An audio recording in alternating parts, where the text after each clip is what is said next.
Senin için bana da olur. Allah hayırlı kabul etsin inşallah. Bu ne parasıdır?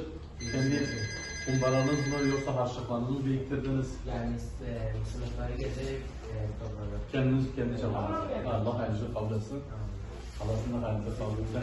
Başkası Allah hayırlı kabul etsin inşallah. Benim böyle bir notlarımızı alalım. Bizim kendisini yapalım.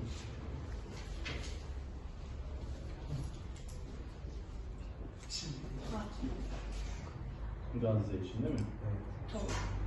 Ne kadar başladınız? Hocam toplamda 8.450 8.450 TL eksiğiyle 25. Allah'ımız kabul etsin.